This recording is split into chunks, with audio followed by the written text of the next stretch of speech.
Okay, so the Star Lake raconteur, Star Lake dilettante is back this morning. And here's what I want to talk about today, and it has to do with why we may not listen to each other. And by each other, I mean entire groups of people may not listen to other entire groups of people. My wife has been scolding me that I'm an entitled white guy, and as a consequence of being an entitled white guy, I have my head wedged up a dark, warm, comfortable place where I am oblivious to the truth. And so we adopted these Pakistani girls when they were 17 and 19 years old, and they lived with us for quite a few years, and then we've done our best to look out for them, take care of them. And I used to tell them my jokes. Now, if you've looked at the Hot Tub Curmudgeon's jokes, you know the character of jokes I like to tell. And, you know, I could have sworn that these girls thought these jokes were funny. One of these young ladies, I was telling her about the identifying characteristics of different flatulence. You see, there's the brown thunder spray, there's the cargo fart, and then there is the killer freep. That pretty much covers the spectrum. And there's other identifying names of characteristics of flatulence. And, you know, my clue that she thought it was funny was that Coca-Cola came spraying out of her nose while she was laughing. I always take that as a strong clue that somebody thought something was funny, is when liquids that they're drinking come flying out of their nose. But see, my wife tells me, no, Nathan, you're an entitled white guy. You have all the power. You were the dad in this little adopted family. And, you know, you got the money, you got the power. So you have no clue how they actually feel about your jokes. And she says, I can tell you, Nathan, your jokes are very offensive.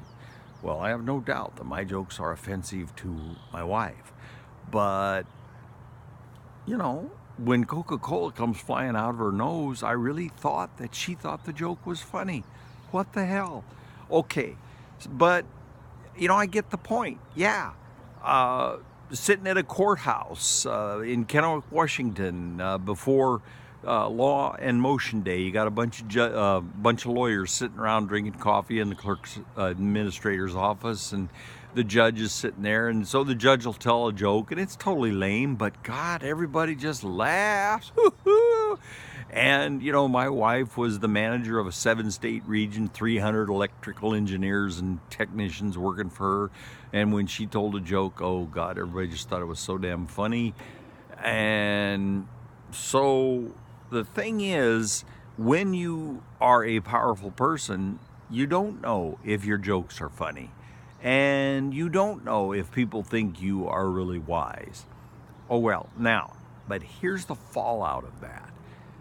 Now that I've been clued into that, I have no idea whether these girls actually think my jokes are funny, because of course they laugh. The lawyers laughed at the judges. My wife's employees laughed at her jokes. Because as she says, there is no way for me to know what they actually think.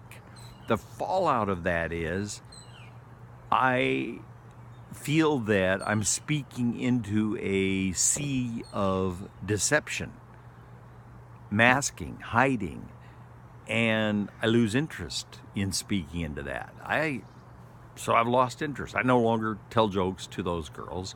I don't tell jokes to very many people anymore. I probably shouldn't have told jokes to you in my Hot Tub Curmudgeon playlist, but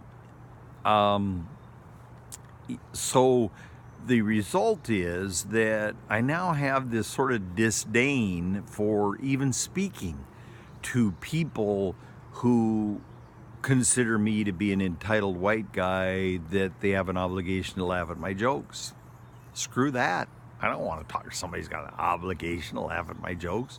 So I'm done. I don't want to talk to them anymore. And I've lost interest in communicating and fellowshipping. And that then alerted me to something that I really wonder if there's a similarity to this. And that is that, for the most part, black people have no interest in sitting down and educating white people as to what the hell's going on in the racial difficulties of this country.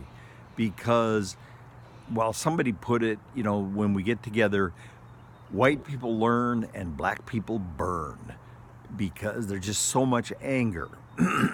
So when I think about it, it's that if I was black and had suffered a lifetime of slights and insults and discrimination and maltreatment, and I'm sitting down with a representative of the dominating culture,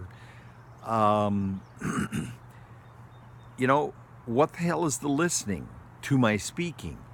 The listening over there in the entitled white people is that either they are these bend over backward liberals, you know, and they're wannabes, and they listen to hip hop, whether they know shit about hip hop or not. They just want to show that they're like in tune with the black experience. Like, yeah, right, that's possible.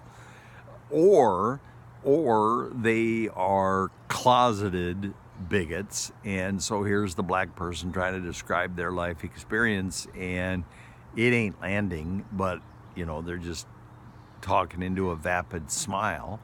Or there's outright hatred. And in anywhere in that spectrum, why the hell, if you were a black person, would you speak into that? I wouldn't. And I have lost interest in speaking into anybody that's not an entitled white guy. Because what the hell is the listening? Who's actually listening over there? What are they actually thinking? Would I ever be able to find out what they're actually thinking? Would they actually ever tell me? Have we got a problem listening to each other? How could you solve it? I have a proposal. Read a book, Scott Peck's The Different Drum, Community Making and Peace. I used to create these weekend retreats where I would invite Mormons, Christian fundamentalists, gays, and lesbians to go up to mountain cabins at remote locations, and they would talk to each other until their common humanity came to the surface, and I'll tell you, miracles occurred. Well, that's it for today. I love you. Bye-bye.